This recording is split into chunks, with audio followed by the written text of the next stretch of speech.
Now this is my Hildryn Prime build. Now before we get into it, I'm not min-maxing anything, but I do like to have fun with my builds, and I still like to be able to kill stuff at the same time. So just like my other builds, we'll start out with the Archon Shard. So we've got a yellow shard for casting speed, and the rest of these Tau Forge red shards are just straight ability strength. Now for the main build that I like to use, on Hildryn, I'm using Combat Discipline up here in my Aura slot, and then I've got Prime Sure-Footed up here because I don't like sitting on my ass. And then I've got Prime Redirection for shields. Got Stretch for ability range, Overextended for even more ability range, ability strength, even more ability strength. We got Aegis Gale, can't even say that, but this is an augment for your 4th ability. We'll get into that in just a second. And I'm also using Archon Vitality just because on her 3rd, I replaced with Thermal Sunder. Now this is what I like to do. I like to spam the shit right out of this. Now the Arcanes, I do have Arcane Avenger, so we can get that extra 45% crit chance, and then I've got Mole Augmented for more ability strength. Woohoo! Now with Aegis Gale, what I'm doing with this is the more shields you have, you can do a little bit more damage. So the blast deals 15% of Hildryn's max shield as additional damage. It also has an alternate fire during Aegis Storm. So on her 4th ability, you've got an alternate fire. So instead of just using your left click, just shoot once or do the charge shot, you can actually middle click and you can do like a triple shot. Now I'm combining Combat Discipline with Arcane Avenger, so every time I do kill something, I lose a little bit of health, which is alright because we want to be able to trigger that Arcane Avenger as much as possible, so the 45% extra crit chance. Now that's going to be for our Balefire Charger Prime. So if we go over here to upgrade, it's got a pretty crappy crit chance right now at 15%, and that's even with Creeping Bullseye on it. But when that Arcane Avenger does trigger, it's going to give us an extra 45%. Now on this, I've got Secondary Merciless, so I can just build up as much damage as possible from the explosions. And then we've got Galvanized Diffusion for multi-shot, Lethal Torrent for fire rate and multi-shot. You definitely want some fire rate. Magnetic Might for magnetic and crit damage. And then of course, Creeping Bullseye for crit chance. We've got Magnum Force and Hornet Strike just to increase our overall base damage right there. We got Accelerated Isotope for radiation and more fire rate. And then I just threw on Pistol Pestilence on here so we can get that corrosive over here. And this is what the little status page right here looks like right now. So we've got 15% crit chance, charge shot, 15 still the same, multiplier 2.1, overall damage for quick shot 54,000, and then we've got total for charge shot 163,000. So now with Hildryn, what we're going to be doing is we're going to be keep on tapping our 2nd ability Pillage, so we can keep our shields topped off and stripping enemy armor. Our 4th ability puts us into this little hovering jet type bomber situation. And then I'm going to be holding the alternate fire to be able to do that triple shot. So just like I said earlier, that augment or Aegis Gale, it's going to actually give us the alternate fire. So normally we got the regular single shot, charge shot, or if you alternate fire,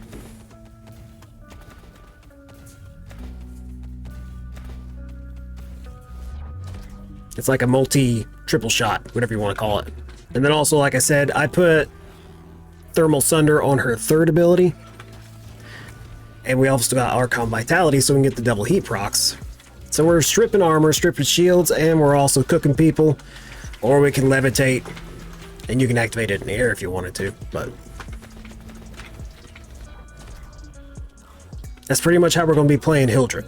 Now, as for alternate builds that I've been playing around with, if we go to upgrade, so the main one I like to use is Thermal Sunder because it doesn't do a whole lot of damage to everybody, but when you've stripped their armor, their shields, and you've got them cooking for a second, it doesn't take much else to kill them. Plus, it's fun. Now, in her configuration B, I've actually got Elemental Ward from Chroma on here, so we can actually use the electricity effect there. So we got shield capacity plus 89%, status chance 74%, damage multiplier 29.8, and the radius is 23.5. Now, if we go into our appearance tab here, you can actually see on the emissive, I've got a blue little section there. It's going to give me the actual electricity trigger when I activate this ability. Now if we just pop out here real quick, we have a total of 7,673 shields. If we pop Elemental Ward, let that charge back up here for a second, we've got about 8,500.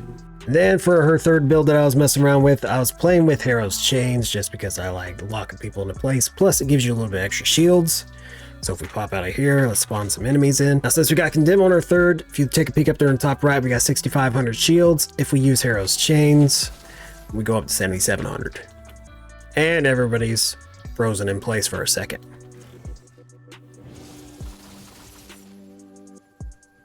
And plus that ability is always fun to use anyways. My favorite build would probably have to be here on Config A. I've got the Thermal Sunder set up just because I like spamming the crap out of that. Cooking everybody, that's pretty fun. But these builds are all pretty much the same. except for I used Prime Vigor instead of Archon Vitality on them to get some extra shields. So we got Prime Vigor there. Now, if you wanted to use something different than Prime Vigor, there's Boreal's Hatred. When it's maxed out, it gives you 65% extra shield capacity and ability efficiency and reduces damage while airborne, which is really nice since if you're using your fourth, you're going to be hovering there. Then also, if you didn't want to use Prime Sure-Footed up there in your excellent slot, you can use Aviator. So since you're going to be in the air, you can reduce some of the damage while airborne, 40%.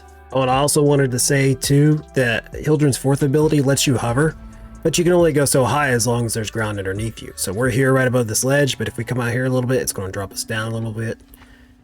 This is as high as we can go. So if you've got no floor below you, you're still going to fall. She can only hover if there's ground below her. So here you go. Here's Hildryn cooking some Murmur, and that's basically it. Just make sure you're tapping your second ability to replenish your shield so you can keep on spamming your other abilities.